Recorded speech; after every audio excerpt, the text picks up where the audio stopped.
Yes, Charleston White is correct. I'm a rapper, not a dealer. Be sure to catch my new show, 50 Cent, 50 Ways to Catch a Killer. I see that Meech Home concert got the streets talking. The biggest Meech Home, the streets back, that's what I'm talking about. That's how real niggas come home and get it down. 50, who own your masters? Who own your masters? I buy your masters. You ready? I will buy your masters. 50 Cent just put Big Meech on blast after word got out that Rick Ross fumbled a mind-blowing $120 million bag. The talk on the streets is Ross was out here promising Hollywood-level blockbusters, big productions, and career-changing projects. Oh, look, I do want to do a BMF film because you've been entertained by a lackluster, small-budget series. Now it's time to do a big-budget film. Which director?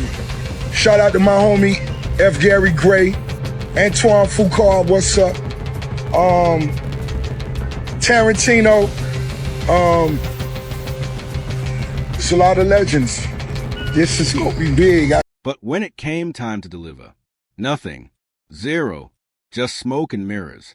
And now, the fallout has fans clowning not only Ross but anyone who bought into his hype. Because let's be real, $120 million isn't small money. That's legacy money. That's generational wealth money.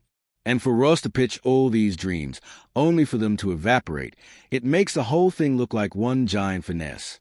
50 Cent being 50 couldn't resist the chance to go at it publicly, using his trademark savage humor to make Ross look like the biggest fraud in the game.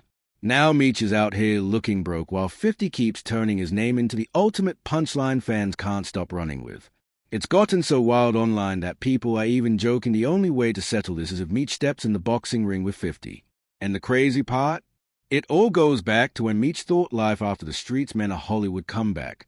That's when Rick Ross slid in with all his flashy talk, promising a $120 million movie deal, blockbuster projects, and a whole empire. You understand that? Can I call my mom or somebody? We'll do that after. Okay. All right, just turn around for me. Be cooperative. Everything's video and audio surveillance. Plus, I'm on body cam. You understand that? So There's even a clip floating around where Ross is hyping it up like it's about to change Meech's life forever.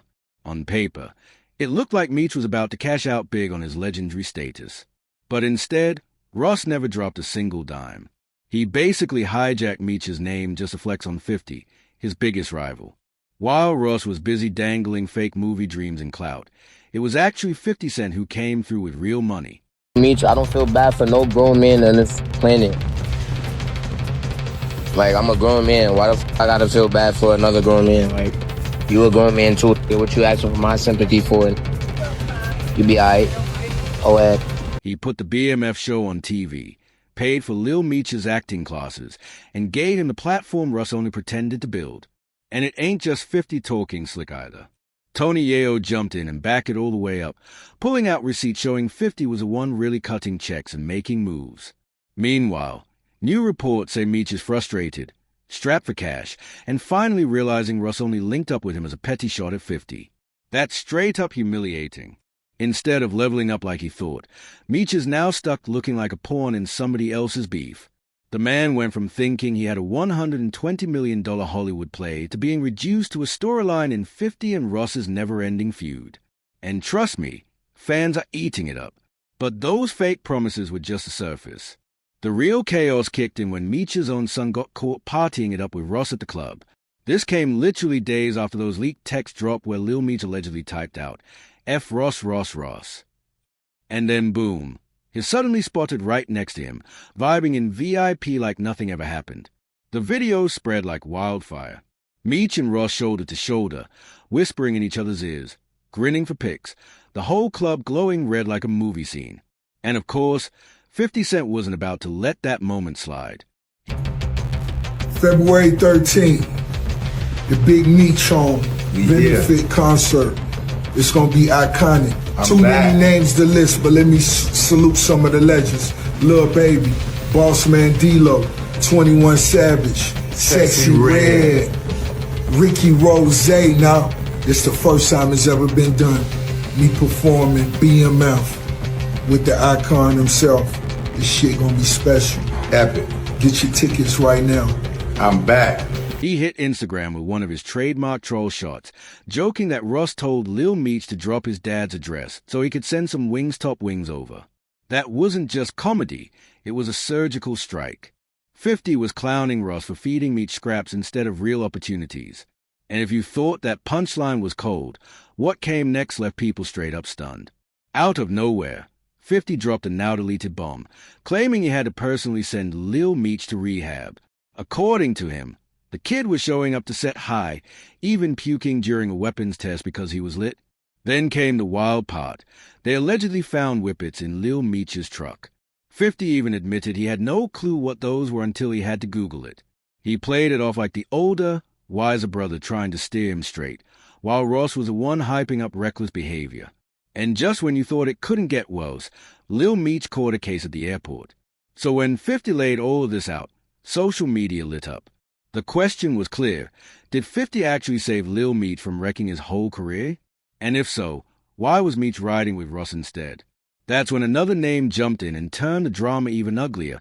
Michael Rainey Jr., Tariq from Power. He hopped on live and a fan asked if he felt bad for Lil Meech. Michael didn't hold back. No safe answers, no industry politeness, just straight savage mode. The internet ate it up instantly. That clip spread across every corner of social media, and who reposted it with a laugh? None other than 50 himself. He doubled down, echoing Michael's words in his caption, making it clear he was backing his star actor all the way. That move hit hard. Suddenly, it looked like Meech was losing respect from everyone in 50's circle, and the streets noticed. But the cracks had started even earlier, back when Big Meech's Welcome Back concert flopped. When he first came home, people expected history.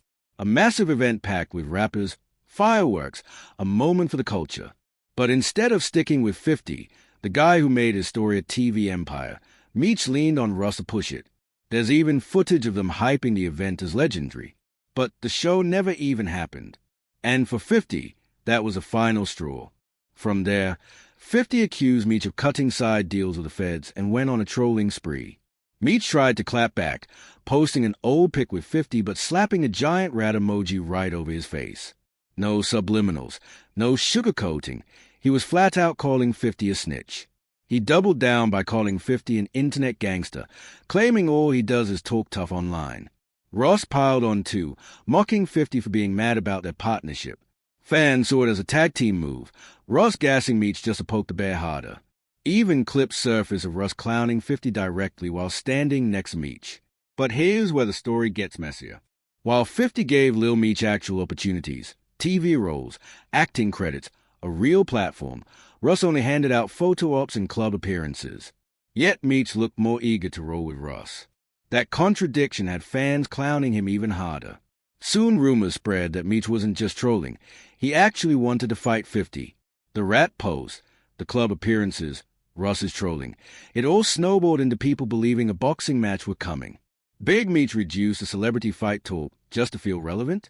Some called it sad. And then came the bombshell. Whack 100 jumped in and flipped the script with a theory that shook everything. He claimed that Meech's own close associate, Tammy Cowens, once told 50 that Meech had secretly worked with federal authorities on other cases. Translation? Whack was hinting that Meech wasn't as loyal to the street code as everyone thought. That's where 50's snitch narrative came from in the first place. The Ross alliance just made it easier to spin.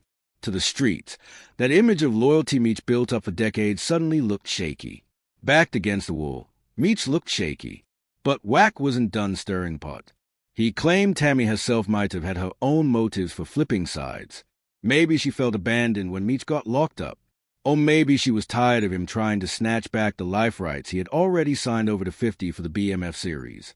If true, that meant someone closest to him might have secretly been feeding 50 the very bullets he's been firing at Meech for years. Whether fact or just chaos, Whack's word gave 50 even more leverage to keep clowning. Not long after, Big Meech popped out rocking Kanye West's legendary graduation jacket. At first glance, it was just a flashy retro flex. But fans instantly caught the message. That's the same album that famously outsold 50 in their 2007 head-to-head battle. Coincidence? Some thought so. Others swore Meech was trolling on purpose. using old wounds to jab at his former ally. Either way, it sent the internet buzzing that Meech was embracing past LS just to throw shade at 50 in present. What hit harder wasn't what Meech wore, but what 50 didn't do.